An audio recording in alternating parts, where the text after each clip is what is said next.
අයිබෝවන් දුවේ පුතේ ශුද්‍රජීවීන් පිළිබඳ අරගෙන එන පාඩම් මාලාවේ තුන්වෙනි පාඩම තමයි අද අරගෙන ආවේ. අද අපි කතා කරන්න යන්නේ බැක්ටීරියා සම්බන්ධයෙන්.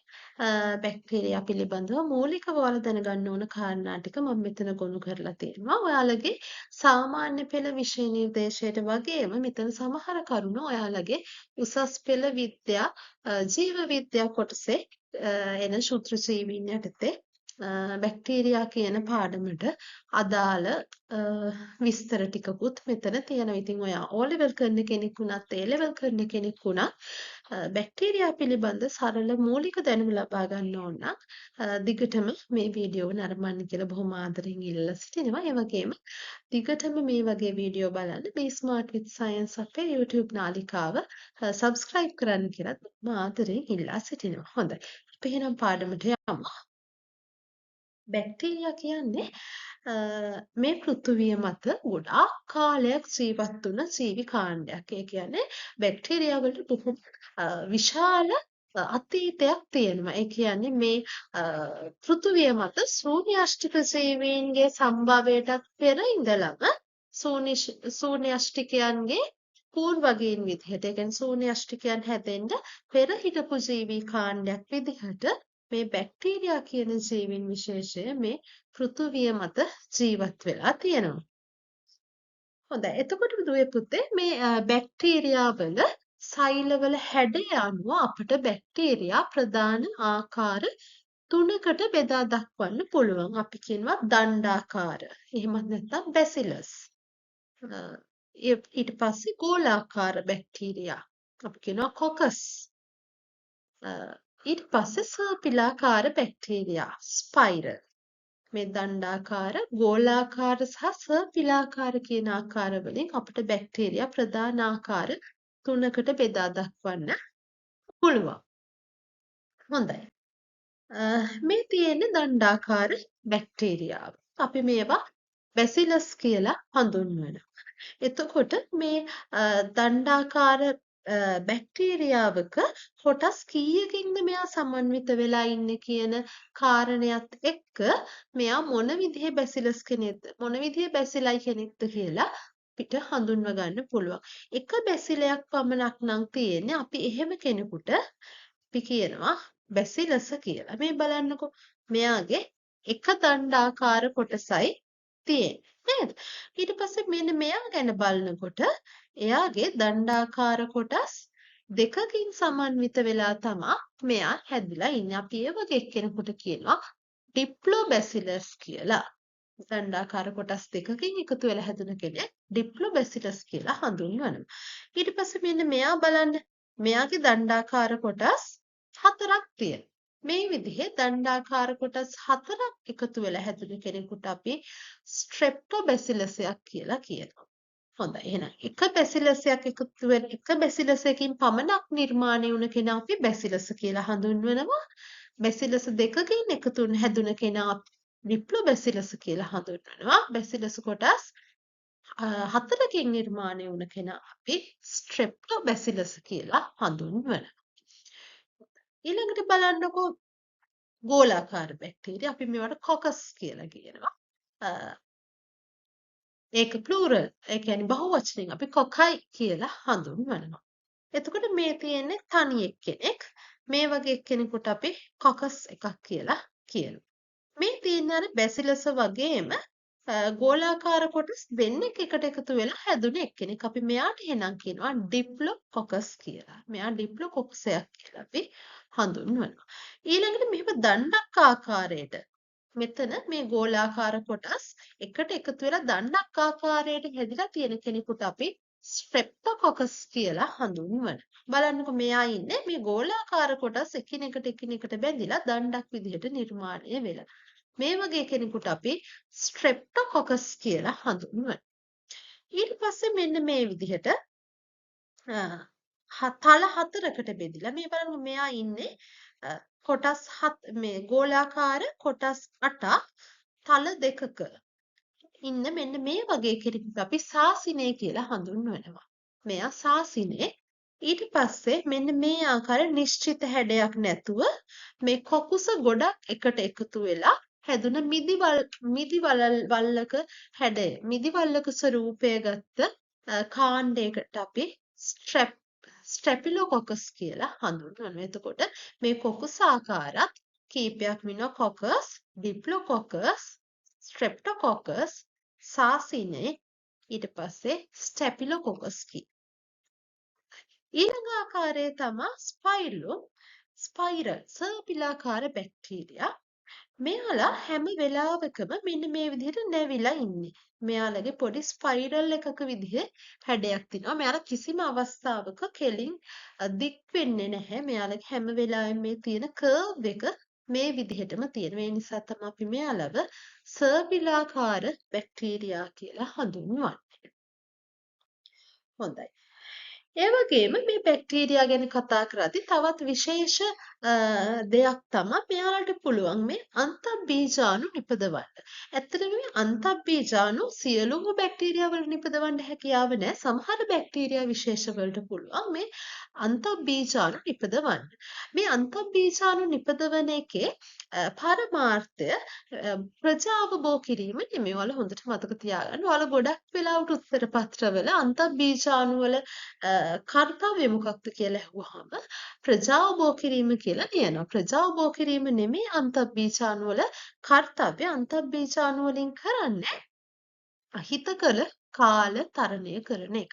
ඒ කියන්නේ ඒ බැක්ටීරියාවට ජීවත් වෙන්න සුදුසු පරිසර තත්ත්ව නැත්නම් උෂ්ණත්වය, ජලය, වාතාශ්‍රය, pH අගය වගේ සුදුසු පරිසර තත්ත්ව නැත්තම් අන්න ඒ වගේ කාල තරණය කරලා හොඳ එයාට ජීවත් වෙන්න සුදුසු කාලයක් ආවහම නැවත නිරාවරණය වෙන්න නැවත ජීවි ලෝකයට එන්න තමා මෙන්න මේ අන්තබ්බීජාණු මෙයාලා නිපදවන්නේ. මෙයාලගේ අන්තබ්බීජාණුවේදී මේ මැද ඉන්නවා බැක්ටීරියාව ඒ වටේ ඝන ප්‍රතිරෝධී බිත්තියක් තියෙනවා. අධික උෂ්ණත්වවලට විස බීජනාශක දැන් අපි ගෙවල් වල පාවිච්චි කරන විස බීජනාශක ඔයාලා දන්නවනේ. නේද? ලයිසෝල්, ඩෙටෝල් වගේ විස බීජනාශක තියෙනවා. මෙන්න මේ වගේ විස බීජනාශක වලට පවා ඔරොත්තු දෙන්න පුළුවන් ඝන ප්‍රතිරෝධී බිත්තියකින් මේ අන්තබ්බීජාණු සමන්විත වෙනවා. එතකොට මේ අන්තබ්බීජාණු වල කාර්යය තමයි අහිතකර පරිසර තත්ත්ව මැඩ පවත්වා ගැනීම. අහිතකර පරිසර තත්ත්ව තරණය කිරීම, කාල තරණය කිරීමට තමයි මේ බැක්ටීරියා අන්තබ්බීජාණු නිපදවන්නේ. හොඳයි. අපි ඊට පස්සේ බලමු බැක්ටීරියා සහ මේ අනිකුත් ජීවීන් පරිසරය කෙරෙහි ඇති කරන යහපත් සහ අයහපත් බලපෑම් මොනවද කියලා. හොඳයි. මේ බැක්ටීරියා ස්වභාවික ද්‍රව්‍ය චක්‍රීකරණයට උපකාරී වෙනවා. ඔයාලා දන්නවා අපේ පරිසරයට දිනපතාම විශාල අපි කියන්නේ කුණු නේද? බැහැර කරන ද්‍රව්‍ය විශාල ප්‍රමාණයක් එකතු වෙනවා. එතකොට මේ බැක්ටීරියා විශේෂයෙන්ම මේ බැසිලස් කියන කාණ්ඩයේ බැක්ටීරියා මගේ ස්වභාවික පරිසරයේදී වියෝජකයන් විදිහට ක්‍රියා කරලා මේ සත්ව සහ ශාක මල කොටස් වියෝජනය කළ ද්‍රව්‍ය ප්‍රතිචක්‍රීකරණය කිරීම සිද්ධ වෙනවා. ඊළඟ කාරණය තමයි මෙයාලා ප්‍රාථමික නිෂ්පාදකයන් ලෙස ක්‍රියා කරනවා. කාබන් ප්‍රභවයක් විදිහට කාබන් ඩයොක්සයිඩ් අරගෙන සූර්ය ශක්තියත් පාවිච්චි කරලා මේ කට්ටියට පුළුවන්කම තියෙනවා ප්‍රභා සංශ්ලේෂණය කරලා ඒ මගින් ආහාර නිපදවන්න. එතකොට මේ බැක්ටීරියා ප්‍රාථමික නිෂ්පාදකයන් විදිහට ක්‍රියා කරනවා. අපට උදාහරණ විදිහට දම් සල්ෆර් බැක්ටීරියා, කොළ සල්ෆර් බැක්ටීරියා, සයනෝබැක්ටීරියා සහ නීල හරිත ඇල්ගී හඳුන්වන්න පුළුවන්. ඒ වගේම සමහර කර්මාන්තවලදී විශේෂයෙන්ම මේ යෝගට් කර්මාන්තයේදී ඊට පස්සේ බේකරි කර්මාන්තයේදී වගේ අපි මේ බැක්ටීරියා භාවිතයට ගන්න අවස්ථා තියෙනවා. බැක්ටීරියා ගැන කතා කරොත් විශේෂයෙන්ම අපි බැක්ටීරියා භාවිතයට ගන්නවා යෝගට් නිෂ්පාදනයේදී මේ ලැක්ටෝබැසිලස් කියන බැක්ටීරියාව අපි භාවිතයට ගන්නවා. ඊට පස්සේ අපි මිනිසාට ප්‍රයෝජනවත් ප්‍රෝටීන් නිපදවන්න මේ එස්ටිරේෂියා කෝලයි එහෙම නැත්නම් ඊකෝලයි කියන බැක්ටීරියාව පාවිච්චි කරනවා. මානව ඉන්සියුලින් නිෂ්පාදනය කරන්න අපේ කාර්මිකව මෙන්න මේ ඊකෝලයි කියන බැක්ටීරියාව පාවිච්චි කරනවා. ඒ වගේම සමහර බැක්ටීරියාවන් නයිට්‍රජන් ප්‍රයෝජ්‍ය කරන්න දායක වෙනවා. ඔයාලා හැමෝම දන්නවා රයිසෝබියම් කියන බැක්ටීරියාව රනිල ශාකවල මූලයේ ඉන්නවා. මේ නයිට්‍රජන් මූල ගැටුතුවල ජීවත් වෙන රයිසෝබියම් සහ ඇස්ටෝබැක්ටර් කියන බැක්ටීරියා මගින් නයිට්‍රජන් තිර කිරීම සිද්ධ කරනවා. ඒ වගේම මේ බැක්ටීරියා නිසා අපි මෙච්චර වෙලා කතා කරේ බැක්ටීරියා වල හොඳ පැත්ත නේද? හැබැයි සමහර බැක්ටීරියා ආහාර විෂ වීමට හේතු වෙනවා. ක්ලොස්ට්‍රීඩියම් බොටුලිනම් කියන බැක්ටීරියාව ඔයාලා අහලා ඇති ෆුඩ් පොයිසනින් වලට ආහාර විෂ වීමට මේ ක්ලොස්ට්‍රීඩියම් බැක්ටීරියාව උපකාරී වෙනවා. ඒතකොට ක්ලොස්ට්‍රීඩියම් බැක්ටීරියාව අන්තර්ගත වෙච්ච ආහාරයක් ගන්න කෙනෙකුට මරණීය තත්ත්වයක් පවා උදා වෙන්න පුළුවන්කම තියෙනවා. ඒ වගේම ඇතැම් බැක්ටීරියා ශාක සහ සතුන් ඒ වගේම මිනිසාටත් ව්‍යාධිජනක ලෙස ක්‍රියා කරනවා. ඔයාලා ගොඩක් දන්න බැක්ටීරියා කීපයක් මම ලියලා තියෙනවා. මයෝබැක්ටීරියම් ටියුබර්කියුලෝසිස් ක්ෂය රෝගය ඇති කරනවා.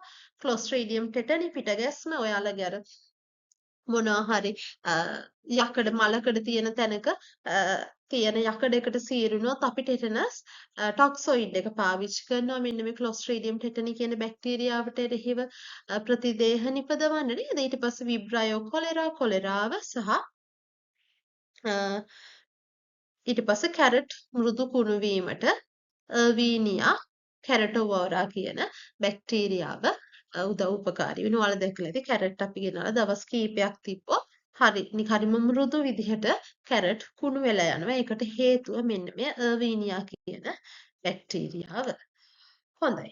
ඉතින් මේ බැක්ටීරියාවල ප්‍රජනනය ගැන කතා කරනකොට මෙයාලා අලිංගික ප්‍රජනනයෙන් තමා ගුණ වෙන්නේ. මේක සරල සෛල විභාජනයේ හෙවත් අපි අර කලින් ඉගෙන ගත්ත කලින් වීඩියෝවක අපි ඉගෙන ගත්තා ශුද්‍රජීවීන්ගේ ප්‍රජනනය කොටසේදී අපි ද්විකණ්ඩනය ගැන කතා කරා. ඉතින් මේ බැක්ටීරියා බොහොම සරල ආකාරයෙන් ද්විකණ්ඩනය මගින් තමා විභාජනය වෙන්නේ. මෙයා නවජීවීන් හදාගන්නේ. මෙතනදී මුලින්ම වෙන්නේ මේ බැක්ටීරියා සෛලයේ තියෙන වර්ණ දේහය සංප්‍රචලිත වෙලා. ඒ කියන්නේ එයාම ඩුප්ලිකේට් කරගෙන සර්ව සම DNA අණු දෙකක් හදාගන්නවා. ඊට පස්සේ මේ පිටපත් දෙක සෛලයේ ප්‍රතිවිරුද්ධ ද්‍රව දෙසට ගමන් කරලා එයා මැදින් හරස් ආවාරයක් හදාගෙන සෛලෝප්ලාස්මයේ කොටස් දෙකකට කඩලා ද්‍රවිත බැක්ටීරියාවක් එහෙම නැත්නම් අපි කියනවා ඩෝටර් සෙල් එකක් හදාගන්නවා කියලා. මේ බලන්න මුලින්ම මෙයා මෙන්න මේ විදිහට තනි බැක්ටීරියාවක් විදිහට ඉන්නේ. ඊළඟට මේ බැක්ටීරියාවේ DNA අණුව පොඩ්ඩක් ලිහිල් වෙලා එයා ඊට සමානම තවත් කොපි එකක් හදාගන්න. කියනවා ඩුප්ලිකේට් වෙනවා කියලා. මේ බලන්න එක හා සමාන DNA අණු දෙකක් හදාගන්න. ඊට පස්සේ කාලයත් එක්ක මේ DNA අණු දෙක මේ බැක්ටීරියාවේ දෙපසට ගමන් කරනවා. ඊට පස්සේ මෙන්න මේ මැදින් ප්ලාස්මා මෙම්බ්‍රේනයේ ක්ලීවේජ් එකක් මෙන්න මේ විදිහට හදාගන්නවා. ඒ ආවාරයක් හදාගෙන ඊට පස්සේ මෙයා කැඩිලා ඩෝටර් සෙල්ස් දෙකක් ද්‍රවිත බැක්ටීරියා දෙකක් විදිහට මෙන්න මේම දෙන් වෙලා යනවා. එතකොට මේ බැක්ටීරියා සරලවම ප්‍රජනනය සිද්ධ කරන්නේ බැක්ටීරියා ද්විකණ්ඩනය මගින් බොහොම සරල ප්‍රචාරණ ක්‍රමයක් සරල ප්‍රජනන ක්‍රමයක්. ඉතින් ඔයාලට රූප සටහනක් මගින් අඳින්න දුන්නොත් ඔයාලට මේක සරලව අඳලා පෙන්නන්න පුළුවන් වෙයි කියලා මම බලාපොරොත්තු වෙනවා. හොඳයි දුවේ පුතේ. එහෙනම් අද අපි කතා කරේ මේ බැක්ටීරියා සම්බන්ධ මූලිකම කාරණා ටිකක්. බැක්ටීරියා කොහොමද එයාලගේ ස්වරූපය අනුව වෙනස් වෙන්නේ? අපි කොහොමද එයාලගේ පිටින් පේන ස්වරූපය අනුව එයාලා නම් කරන්නේ? ඊට පස්සේ එයාලගේ තියෙන උදව් උපකාර වගේම එයාලා අපිට ව්‍යාධිජනක වෙන්න පුළුවන් විදි සහ බැක්ටීරියා කොහොමද සරල ද්විකණ්ඩනය මගින් ප්‍රජනනය කරන්න කියලා අපි කතා කරා. ඉතින් ඉදිරියේදී ඇල්ගි ප්‍රෝටෝසෝවා වෛරස් සම්බන්ධයෙන් මේ වගේ සරල වීඩියෝ මාලාවක් අරගෙන ඉන්න බලාපොරොත්තු වෙනවා. ඉතින් එහෙනම් නැවත වීඩියෝකින් හමු වෙනතුරු ඔයාලා හැමෝටම සුබ දවසක්. ඉදිරියටත් මේ වගේ වීඩියෝ නරඹන්න අපේ channel එක subscribe කරන්න අමතක කරන්න එපා. ආයිබෝන්.